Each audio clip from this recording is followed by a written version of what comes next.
ఉమ్మడి ఉభయ గోదావరి జిల్లాల్లో గ్రాడ్యుయేట్ ఎమ్మెల్సీ ఎన్నిక రసవత్తరంగా మారింది. ఈ ఎన్నికకు వైసీపీ అభ్యర్థిని నిలబెట్టలేదు. పోటీకి దూరంగా ఉండి ఎవరికి మద్దతిస్తుందనేది ఆసక్తికరంగా మారింది. కూటమి లెక్కలేంటి? పోటీలో ఉన్న అభ్యర్థుల ఈక్వేషన్స్ ఏంటి? ఉమ్మడి ఉభయ గోదావరి జిల్లాల పట్టభద్రుల ఎమ్మెల్సీ ఎన్నిక ఈ నెల 27న జరగనుంది. ఇప్పటికే నామినేషన్ల ప్రక్రియ పూర్తయింది. 43 మంది అభ్యర్థుల నామినేషన్లు నిబంధనల ప్రకారం ఉన్నాయని ఎన్నికల అధికారులు ఆమోదించారు. ఇవాళ నామినేషన్ ఉపసంహరణకు ఆఖరి రోజు. అయితే ఎమ్మెల్సీ ఎన్నికకు దూరంగా ఉంటామని వైసీపీ ముందే ప్రకటించింది. కూటమి తరఫున పేరాబత్తుల రాజశేఖరం పోటీ చేస్తున్నారు. యూటీఎఫ్ తమ అభ్యర్థిగా రాఘవులను ప్రకటించింది.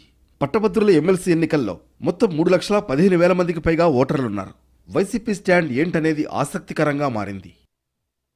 ప్రధాన పోటీ మాత్రం యూటీఎఫ్ కూటమి అభ్యర్థుల మధ్య జరుగుతోంది.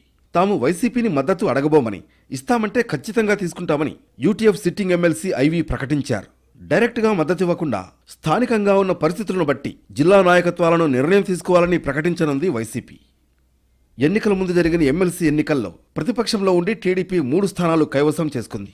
అలాంటిది అధికారంలో ఉన్నప్పుడు జరుగుతున్న ఎన్నికల్లో గెలుపు మరింత ఈజీ అయ్యే అవకాశం ఉంది. దాంతో వైసీపీ కూడా వ్యూహాత్మకంగా పోటీకి దూరంగా ఉంది. ఇప్పుడు డైరెక్ట్గా మద్దతిస్తే నైతికంగా ఓడిపోయినట్లే అవుతుందని భావిస్తోంది.